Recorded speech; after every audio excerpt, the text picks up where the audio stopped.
राम राम जी। मैं आप सभी भाइयों की जानकारी में आज एक विषय पे चर्चा करने आया हूँ।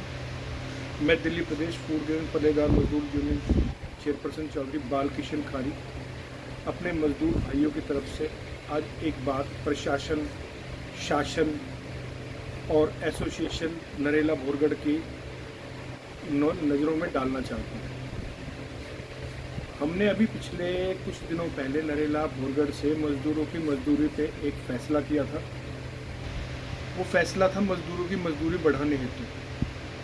हमने उन लोगों को 4-5 बार चिट्ठियाँ दी, उसका उन पर कोई असर नहीं हुआ, तो उसके बावजूद हमें एक हड़ताल करनी पड़ी।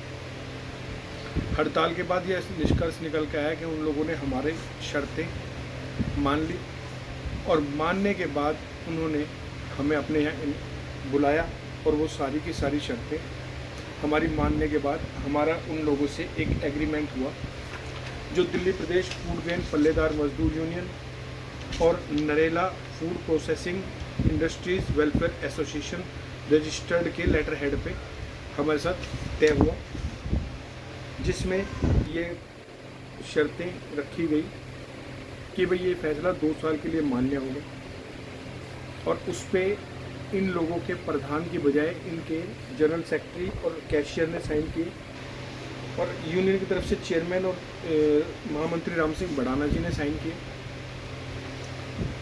ये फैसला होने के बावजूद 15 दिन बाद 14 तारीख को ये फैसला पिछले महीने लागू होना था। सिर्फ एंड सिर्फ इस फैसले को लागू किया एग्रोप्योर ने, वो भी इस वजह से किया कि उनके इस पे साइन थे। बाकी इन लोगों ने हमारे साथ एक चीटिंग की और चीटिंग करने के बाद इन लोगों ने हमें क्या कहा कि हमारा प्रधान तो बल्लू है। बल्लू मतलब Narela food processing industry welfare association के प्रधान है बल्लू राम चौधरी, ये जाट है जी। इन लोगों ने मुझे फिर दोबारा फ़ोन किया और इन्होंने मेरे ऊपर ये आरोप लगाया कि इन्होंने कहा कि आपने भाई ये फैसला हमारी बगैर मर्जी के किया है, तो इसके फैसले को अब हम आपको नहीं मानते और जिन लोगों के साथ आपने फैसला किया था उन लोगों ने इस्तीफ़ा दे दिया।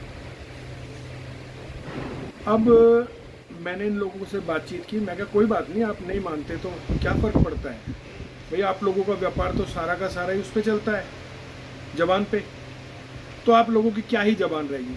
और अगर आप मज़दूरों का ही हक खाना चाहते हो तो खा लो। मज़दूर भी कहाँ तक आपके साथ काम कर पाएंगे, मजदूर भी तो वहीं तक काम कर पाएंगे ना जब तक उनका पेट भरेगा। जिस दिन पेट भरना बंद हो जाएगा वो खुद छोड़ देंगे। तो इसके निष्कर्ष में हमने फिर एक फैसला लिया। हमने इसके सारे ज्ञापन दिल्ली श्रम मंत्री कपिल सिब्बल के यहाँ भिजवाए, लेबर कमिश्नर से हम लोग मिले और भी हम दिल्ली पुलिस कमिश्नर से का भी हमने इसको हाँ उसका वो दिया, हमने काफ़ी कुछ किया, लेकिन अभी तक उस पर कोई एक्शन नहीं हो पाया। तो मुझे अब यही लग रहा है कि मुझे इसमें दोबारा हड़ताल ही करनी पड़ेगी और हड़ताल करना एक मतलब बड़ा अजीब ही, ये क्या लाइट कैसे चली, चलो देखता हूँ कैसा।